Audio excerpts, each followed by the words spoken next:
Awesome nerds. Let's do a homebrew Wednesday once real quick. So, it's been a while since I've done this, but I had to cam up for one of these hop experiment beers. I'm five. This will be five in. So I figured I'll do a halfway point, and then maybe I'll cam up for some other ones. I don't know. The whole video thing is really slowed down, but it might change. Who knows? I got on a streak for like 2 weeks there where I was knocking them out. So I figure I'll drink one of these and then I'll kind of comment on the other beers that I've had in the hop experiment. If you don't know, there's a few nerds out there that we all took the same recipe. Single hop pale ale, basically. Pretty simple 5.5% pale ale. All brewed with a different hop. All shipped our beers to Wally Feck, who managed not to drink them all. He repackaged the boxes, shipped them back out, and you get a box of like 14 different hops to test. Pretty sweet. So what I'm going to drink today is Triple Pearl from Everdee. And honestly, I had to cam up for this one because this will be my first homebrew out of a can, which makes me insanely jealous. I don't think you understand how jealous this actually makes me. When I saw the canning machines at NHC, Tyler, the carbonation is, I mean, that's what you want to hear out of your homebrewed can. That was fucking perfect. Oh, it smells good too.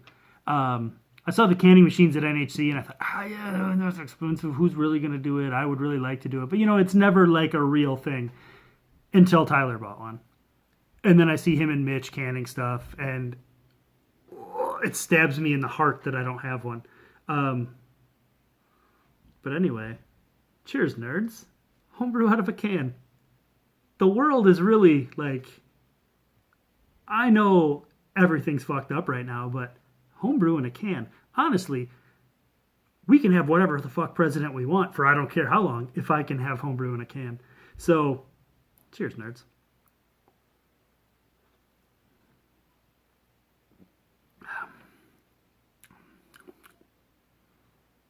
That's an interesting hop. So this is Triple Pearl. I know zero about Triple Pearl. Except I know SJ said he really liked this beer. Somebody else said they really liked this beer. And I actually, from the first sip, really liked this beer. It's really different than I expected it to be. It's almost tobacco-y? I don't know. We can, I feel dirty doing this, but we'll put a little bit in a glass. Because, I can at least see it. It's a beer. It's a pale ale. It looks good. It's a nice looking beer. Just trying to see if it opens up some more aroma, maybe. It's like pineapple smoking a cigarette. An unlit cigarette. It's oddly herbal. Tobacco is probably a bad term, and I probably should not have said cigarette because that is completely not what it smells like. But it's very kind of like an herbal pineapple thing, which is cool.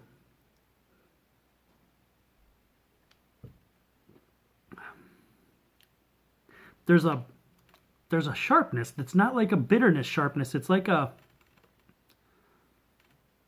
almost want to say it's like it doesn't taste smoked, but if you've had a smoked beer, there's like a sharpness on the end. It's not unpleasant at all, but it's like the cliff that the smoke falls off of.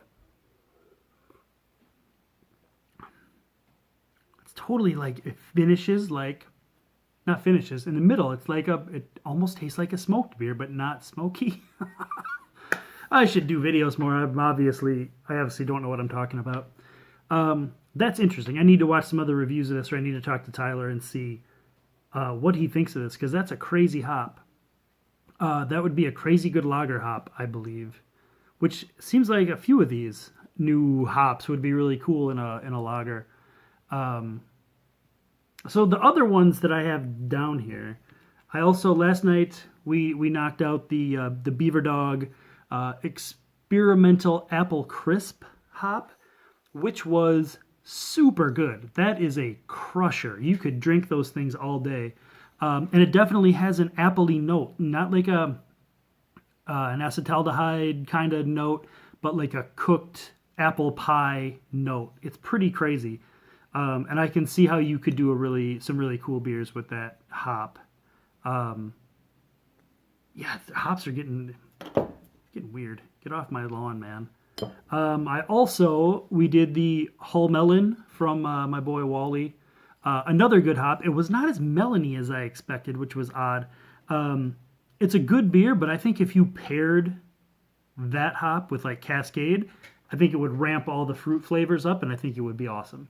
I'm not sure I would do a single hop beer with this hop, but it definitely made a good beer. I mean, it's not bad. It just wasn't as, you call it Hull Melon. The fucker better taste like melon. And I didn't get a ton of melon out of it. It's just nice, like a good hop. Now you want a crazy beer, and you know what? Let's have a sip for our boy Big C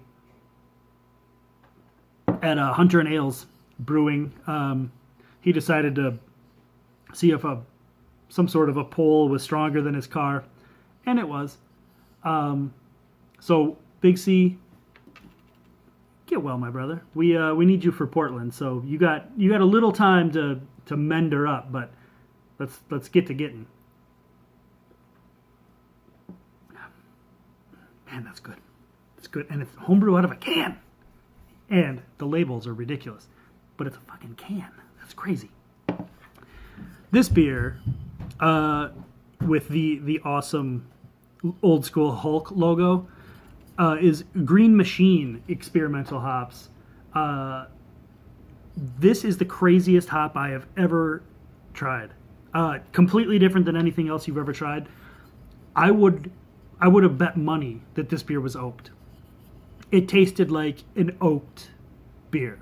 Little vanilla, that oaky vanilla thing, but it definitely had like a wood character. Not like a bourbon barrel thing, because there was no bourbon, obviously. Excuse me. But if you make a beer and you put like oak chips or oak spirals or oak cubes in it, that's totally what you get. Blew my freaking mind. And a super good beer. That's super good drinker. It was a really interesting one. So I thought it was super cool. Oh, now we got that out of the way. I also drank Nate's HBC 431 that he is patently unhappy with, and no one can figure out why, because it's a damn tasty beer. His only explanation is he made a beer better than that with the same hops. But that's a really fruity, really cool hop. Another one that if you paired that with like Citra or Galaxy, maybe one of the fruity hop, I think you could really make a fruit salad beer pretty easy with the HBC 431. That's one that I think is going to get some traction for sure. And then we got the Triple Pearl that I really enjoy, and homebrew in a can. Tyler, as soon as this holiday nonsense is over, I'm putting a carboy together and heading east. And you and me and Mitch will have to have a little cannon party.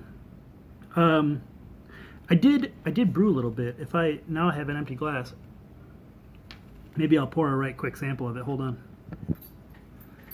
Okay, so brewing wise, I don't remember. Hi, dog. What I said. I don't remember if I've talked about the Tropical Stout. It's been too long in between videos. I may have just brewed the Tropical Stout, or I may have been planning it.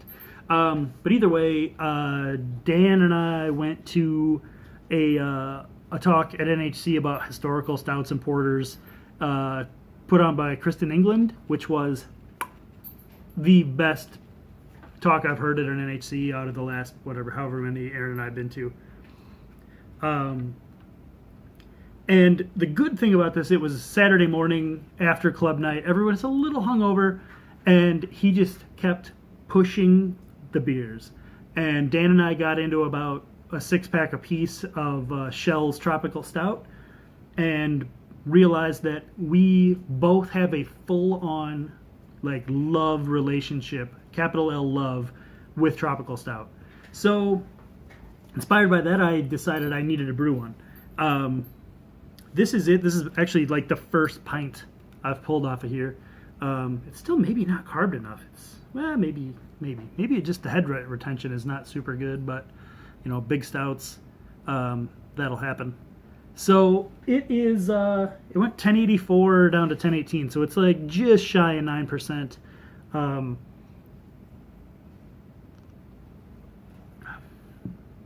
Yeah, that's gonna be good. The cool thing about this beer, so it's a giant ass kicker of a beer, but it's designed to drink in Jamaica in the summer. So it's a hot weather beer that's a giant stout. So it's a little bit of a shift from the typical like imperial stouts. And instead, this has got a big dose of muscovado sugar, and also it's got one of these jars of burnt sugar syrup, which is the craziest shit ever. That's a clear jar. This syrup is as black as it looks. It was the darkest wort I've ever made. It stained my fermenters. It was crazy. So it's got a decent amount of malt, but a big portion of the fermentables is sugars. So ferments out, drinks really dry, but still has some crazy alcohol legs. Yeah, this is coming around. The little sample I took before it went into the, or as I was kegging it, it's a little oddly bitter, but I think that was probably just some yeast still in suspension. That's kind of dropped out now. If I could have kept some head retention on this thing, which I don't know, maybe it's just because there's that much alcohol in it.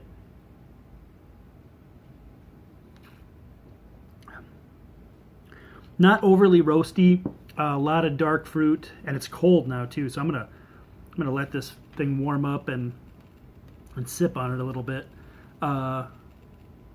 This is gonna make Christmas interesting, that's for sure. 40 people coming over for Christmas, and they always are like, "Oh, what do you have on tap?" I drink Coors Light, or not even Coors Light, Corona. So I have a family of a lot of Corona drinkers, so then you can't really put a pint of 9% Tropical Stout in front of them, but yeah, that's going to be a winner. I'm going to have to kind of keep tabs on this one, and I'll update as it ages out a little bit. Should be cool. So anyway, that's enough. That's where I'm at in the hop experiment. I am insane with jealousy because these are awesome, and they look awesome, and they taste awesome, and they carb awesome. It just proves that Tyler is a better man than I, again. So anyway, Yondu nerds, happy Homebrew Wednesday.